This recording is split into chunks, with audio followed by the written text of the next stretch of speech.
Hey, Waste Potential 616 back again with more comic reviews. So let's get started. Amazing Spider-Man 636, and it's part 3 of the whole Grim Hunt storyline. This keeps getting better and better. The last issue ended on a cliffhanger. Looking back on it in hindsight, it was kind of really obvious what was kind of the twist, which is revealed in this, but I didn't figure it out. But anyway, it makes perfect sense, really cool, and yeah, this is just like tear in my eye. It's great reading a well-written Spider-Man comic book. I'm not saying it's a rare thing, but I love Spider-Man as a character, and when he's written well in a well-written storyline, it's a real pleasure, it really is. So yeah, Craven's back. It's got the ramifications of that, his family dealing with it.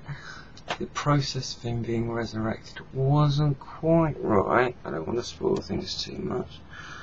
And yeah, it's just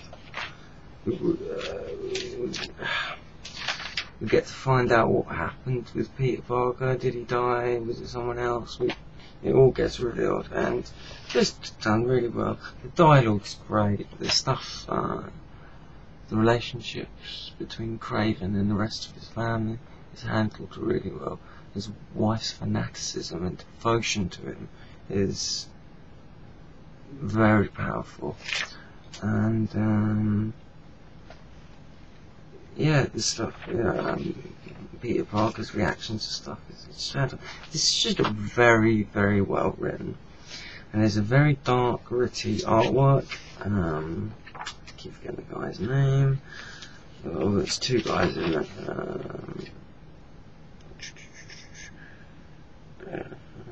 Marco and oh, it's three guys.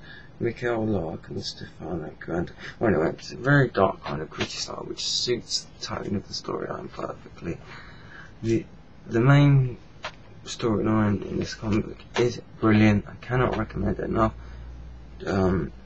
Kelly is just doing a great job. If you're a Spider-Man fan, you have to be picking this up. It is that good. It just keeps getting better. I cannot wait for the second issue. Now the bonus material in this, there's this sort of Craven, what was that? Craven Kane storyline, and also that keeps getting better and better. It's pretty simplistic, but just written really well. And a real insight into the psyches of the character. It's not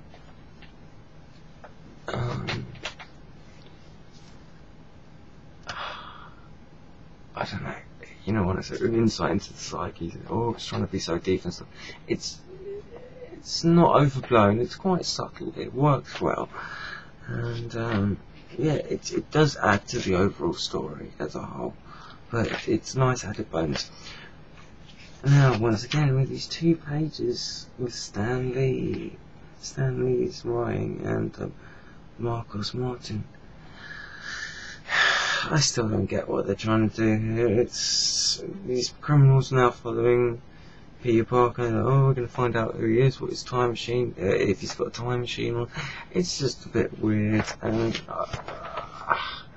you know, I don't get it, but it's keeping good company because the rest of this comic book is fucking brilliant.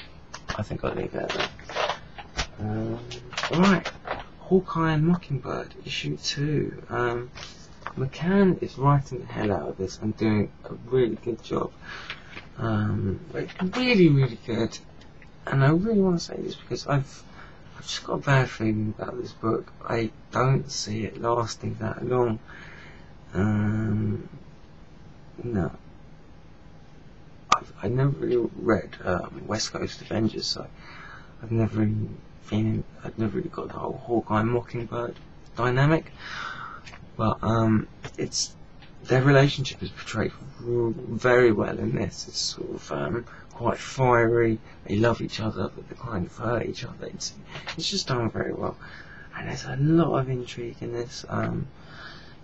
No bit of a spoiler alert. Basically, Mockingbird faked her own death for her family to protect them.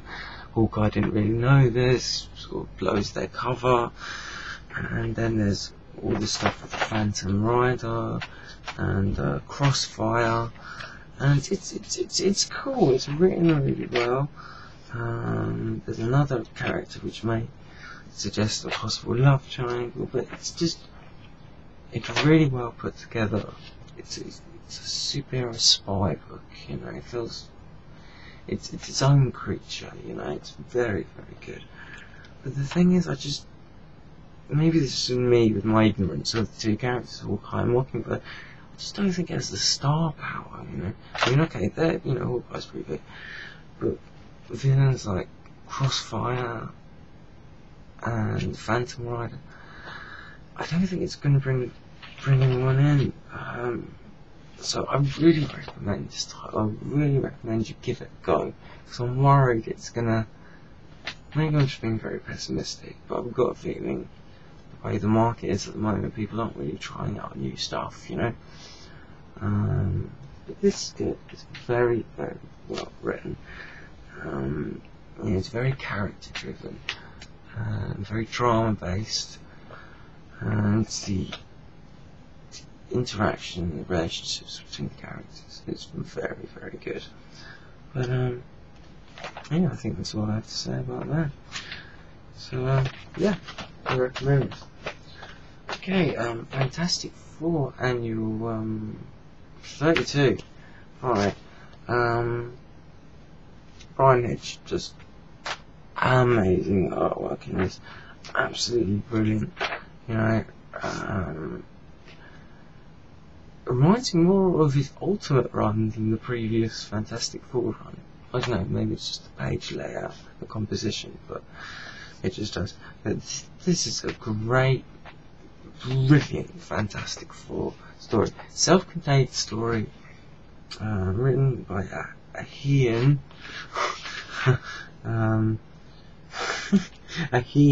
Joe Heen, and it's this girl that Johnny Storm may or may not have had one night stand with is possibly pregnant with his child. It's kind of a supervillain conspiracy, and just chaos ensues. But this is brilliant. This is classic Fantastic Four. They shrink themselves down, go inside Johnny Storm's body. It's that real kind of science fiction, science exploration. They're more adventurers than superheroes. It's here that has really hit the nail on the head with the Fantastic Four. He gets the Fantastic Four. Their relationship with each other, the dynamics between the characters is just brilliant, and it's comes alongside some beautiful, beautiful artwork. If you're a Fantastic Four fan, please pick up this issue. It's a nice, no offense to Hickman, you know, it's a nice, straightforward, bland, one story, all in one story, really, really good issue. And yeah, the artwork is just mind-blowing. The artwork's got, it's just some cool ideas in there. There's a bit where the Fantastic Four are inside Johnny Storm, and obviously he can't flame on, otherwise he'll incinerate them. So there's a bit where Sue uses her powers to make a bit of him invisible, so it's just like a little dot, so he realises which parts of his body he can flame on with, and just cool little ideas like that. Just it's really, really good.